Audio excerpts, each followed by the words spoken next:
Right now, somewhere below you, there are mountain ranges no human has ever seen. Canyons deeper than the Grand Canyon. Entire ecosystems living in total darkness, completely unknown to science. We haven't found them because we haven't looked. Not really. Here's a number that should stop you in your tracks.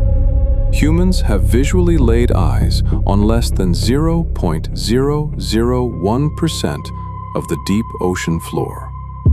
Less than 1/100,000th of it. That's not a typo.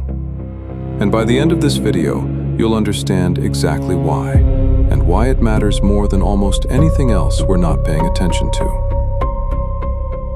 You've probably heard some version of this before. We know more about the surface of Mars than we do about our own ocean floor. It gets repeated so often it's become a cliché.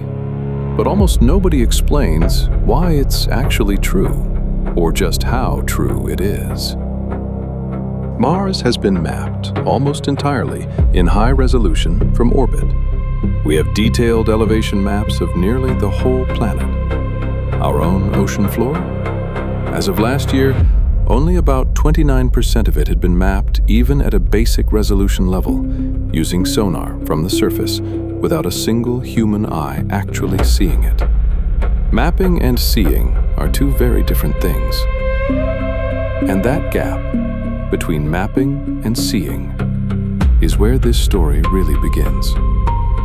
To understand why we've barely looked, you have to understand what's actually down there. More than 90% of the ocean is what scientists call the deep ocean, deeper than 200 meters, where sunlight never reaches.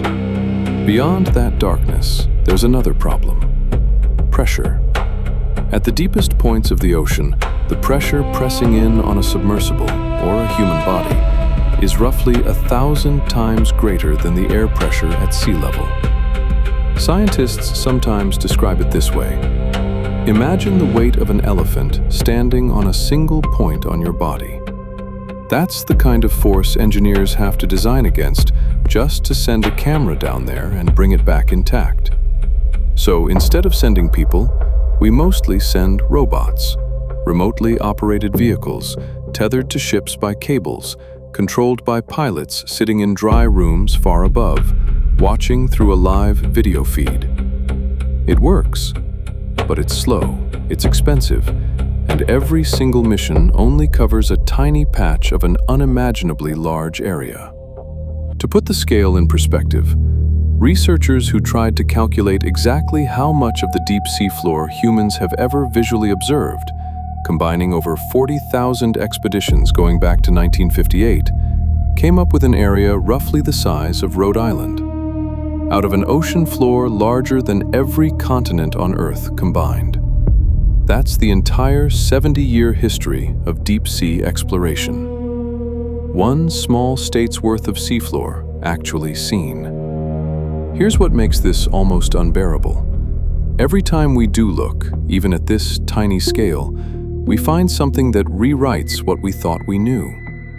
In the 1970s, scientists exploring hydrothermal vents, cracks in the ocean floor spewing mineral-rich, superheated water, found something that shouldn't have been possible. Entire colonies of life thriving in complete darkness with no sunlight anywhere near them. Every ecosystem on the surface of our planet runs on photosynthesis, plants converting sunlight into energy, and everything else feeding off that chain.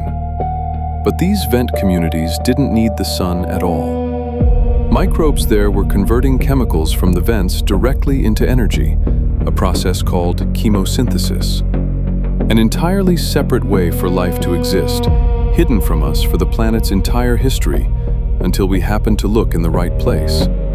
Since then, the sliver we've explored keeps handing us things stranger than fiction.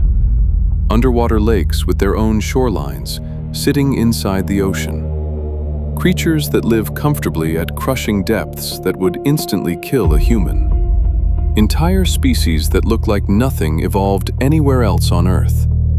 Some of these, the ones that seem almost too strange to be real, are exactly what this channel exists to tell you about. one story at a time. But here's the part that should really sit with you. This is what we found by accident in less than 0.001% of the area. We're not running out of mysteries. We've barely opened the door. There's another layer to this that most people never hear about. It's not just that we've explored very little of the ocean. It's that we've explored almost the same little bits over and over.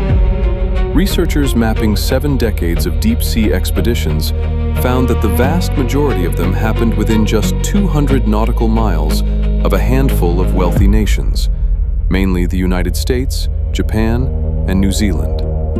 Meanwhile, entire regions, the Indian Ocean among them, remain some of the least explored waters on the planet.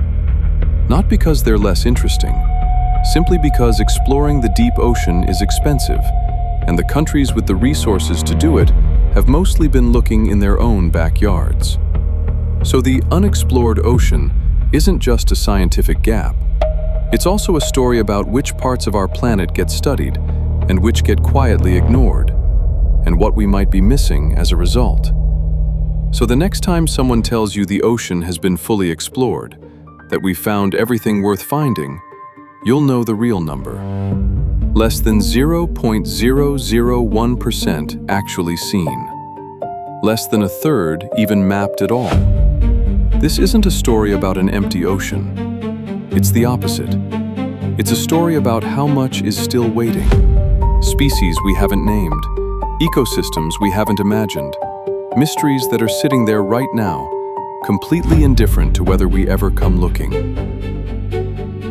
That's exactly why this channel exists, to bring you these stories one at a time, from the parts of the ocean that have been seen and the mysteries that haven't been solved yet.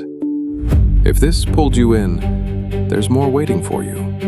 At neooceanclub.com, you can explore over 145 marine species up close, dive deeper into stories like this one on our blog, and test what you actually know with our interactive ocean games. Subscribe if you want to keep exploring the parts of this planet we've barely begun to understand. There's a lot more down there.